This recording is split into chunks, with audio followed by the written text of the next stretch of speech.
All right, listen, I'm putting the links to the description for everything that I quote today, say, blah, blah, blah. Please feel to check it out. All right, just got to cover my ass. All right, let's jump into it.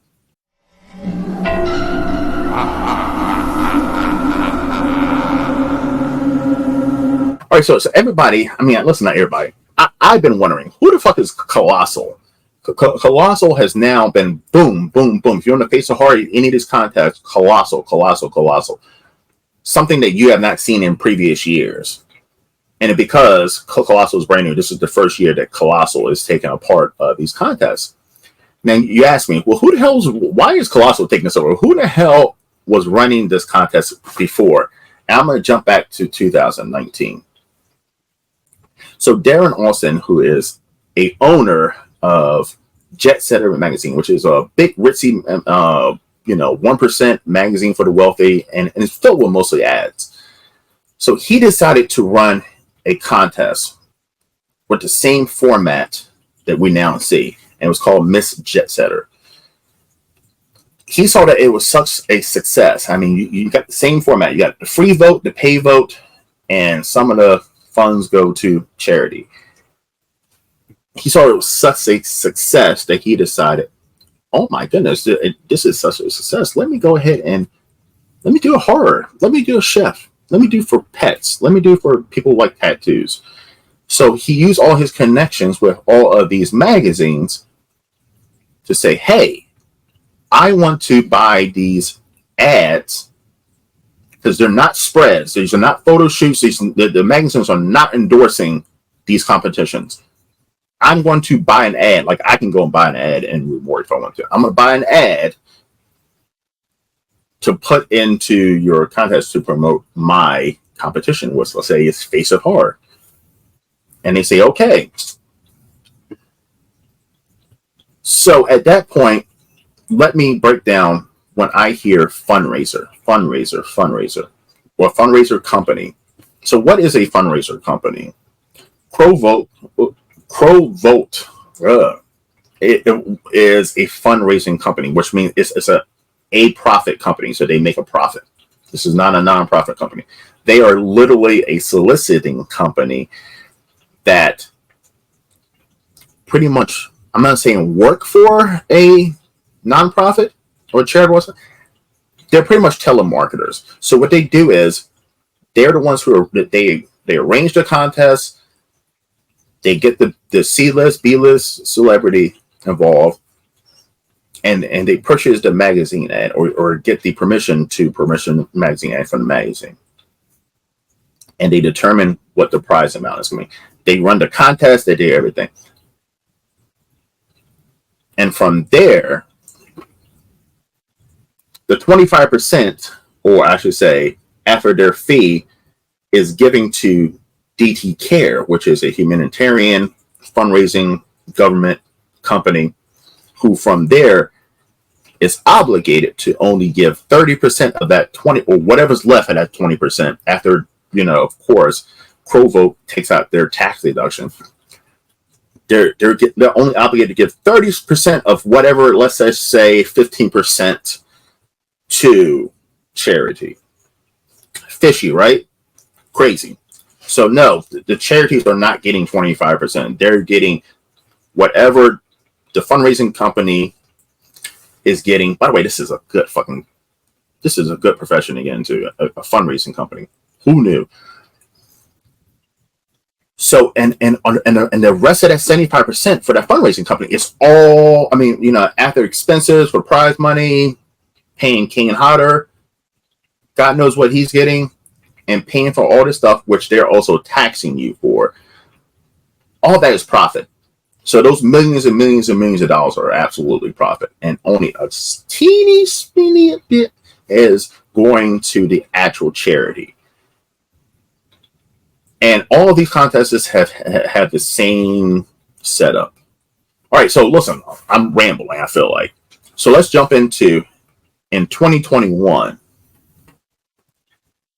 a lawsuit is put up against Crow Votes LLC.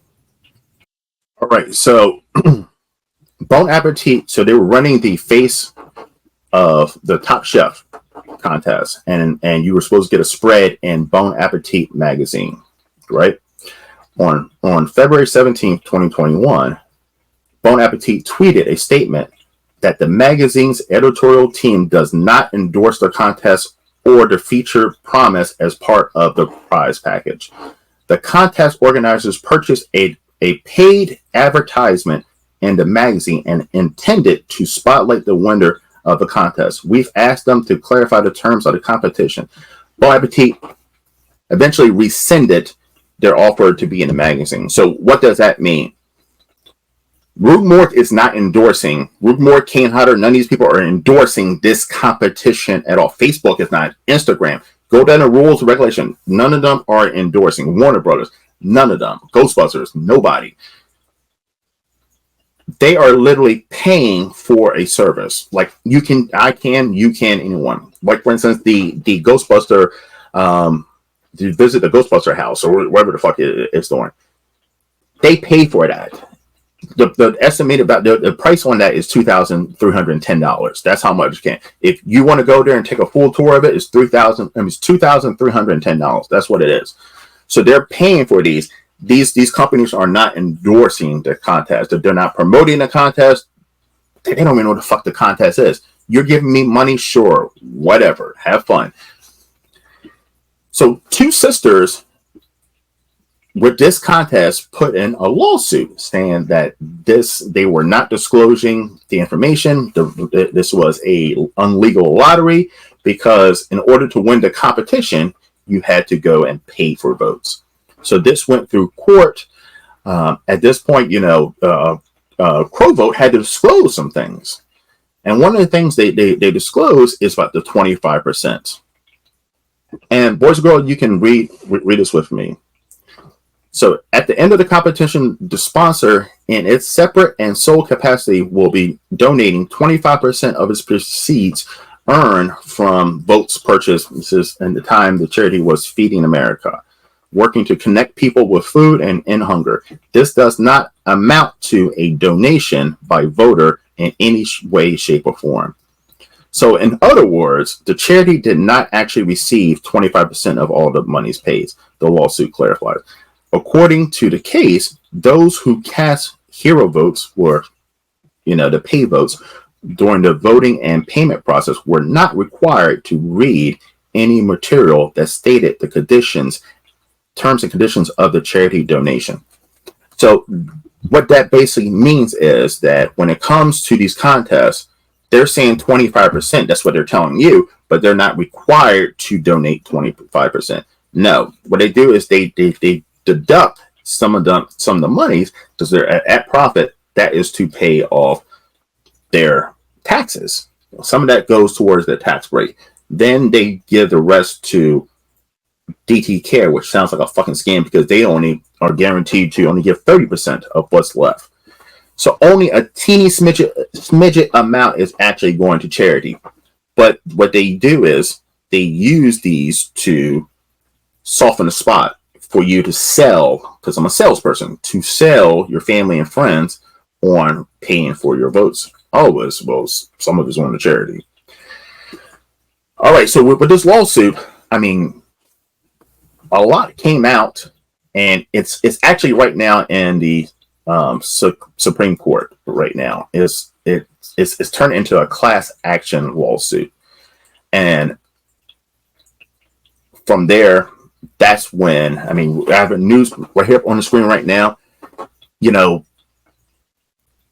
Arizona Journal did a article on this piece, and there's a name that I want you to pay attention to. There's a name that I want you to pay attention to. See that name right there, Megan? Pay attention to that name and put that name in your brain. So let's choose and saying, Travis, what the fuck does this have to do with Colossal? What does this have to do with Colossal? This makes no sense. What is going on? I mean, especially in the lawsuit, I mean, listen, the defendant's attorneys even said you have no shot of winning with free votes.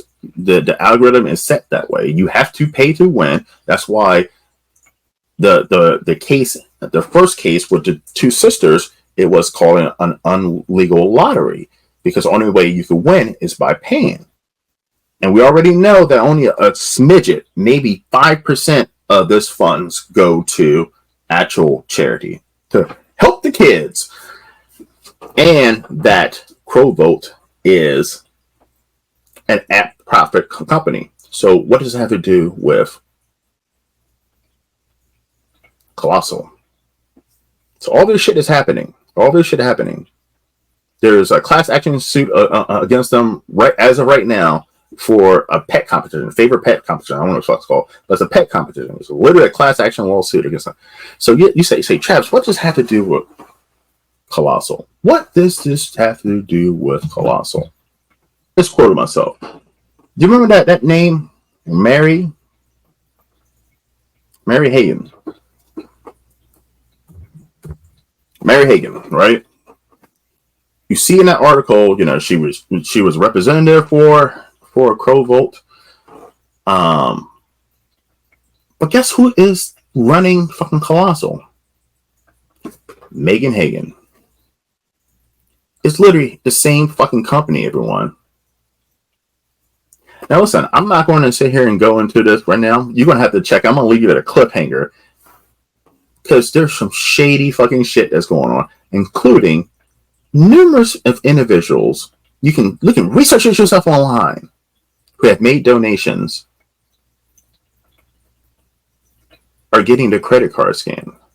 And guess what Mary did? She has put into the rules and regulations that any malicious activities, that means hacking your site, credit card, any of that, we're not responsible.